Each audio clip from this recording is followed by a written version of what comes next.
job he complains about. Aside from the benefits, nothing in his line of work keeps him from breaking out. Searching for a creative outlet is tough when you're physically drained. So outside of work, except for winter, the campfires in Bob's yards where he remains. One night, at the end of April, Bob sat in front of his campfire, drinking beer and smoking pot. He spaced out while the flames grew higher. Transfixed by the crimson glow, he imagined worlds within the burnt wood. Just then, he was greeted by creatures emerging from the fire on which they stood. Greetings, we are your family who lives in your fire pit. You have brought us to life. We'll entertain you while you sit. 500 degrees is our room temperature. The Morvins is our name. We do whatever other people do, but instead of flesh, we've got flames. Bob said out loud, what the hell?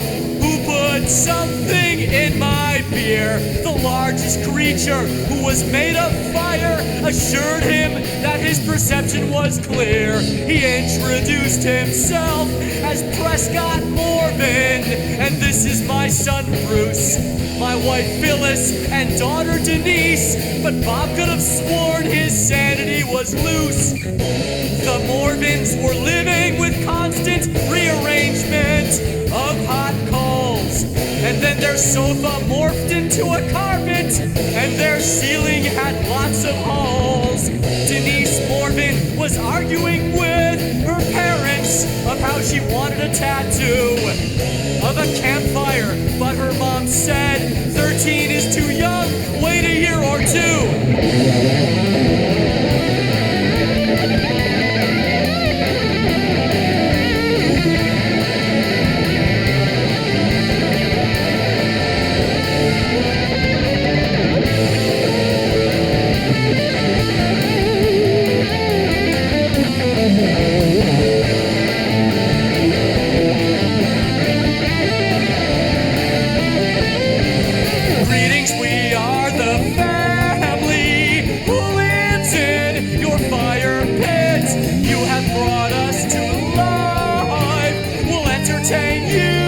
While you sit, 500 degrees is our room temperature. The Morvins is our name. We do what other people do, but instead of flesh, we've got flames.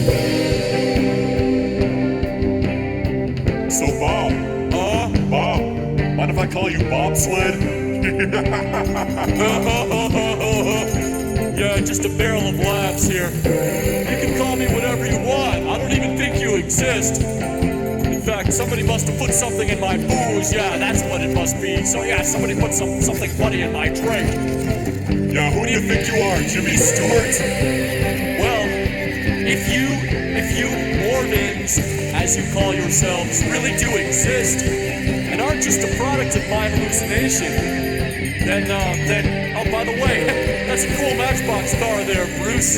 Gee, thanks. How did it all begin? I mean, where do you come from? How did this start? Bruce, why don't you explain to our friend Bob here the nature of our existence? Really? All right. You see, right over there, about 20 or 30 feet or so, okay, Bob? There was lightning striked that one spot, and my great-grandparents were born because of that. And our family's been living underground. We were born from the fire flames underground, Mom, you see. We've been living there ever since. Ah, so that's it, huh? Cute. Very cute. I still think that somebody put something funny in my beer, though. Hey, Mom, can I get that tattoo? I really want it. You know, the one at the campfire? Please? Didn't we already discuss that, Denise? I believe you know what the answer to that is.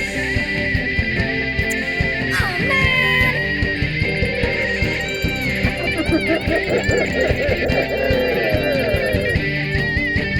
Bob went along with the twisted realm he was in and coasted on whatever came. He knew he wasn't running a fever or was drugged, but he knew he'd never be the same. He found himself telling all sorts of things to the Morvins, comfortably in their blaze. The conversation explored much depth. Then Bob started to sober up from his haze. Bob realized the Morvins really existed, and physically he grew more tired.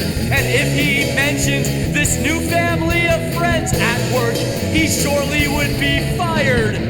No pun intended, but just as Bob grabbed the hose to wrap things up for the night, he told the Morvins, "I'm kicking you out, but tomorrow I'll see you when the fire is bright."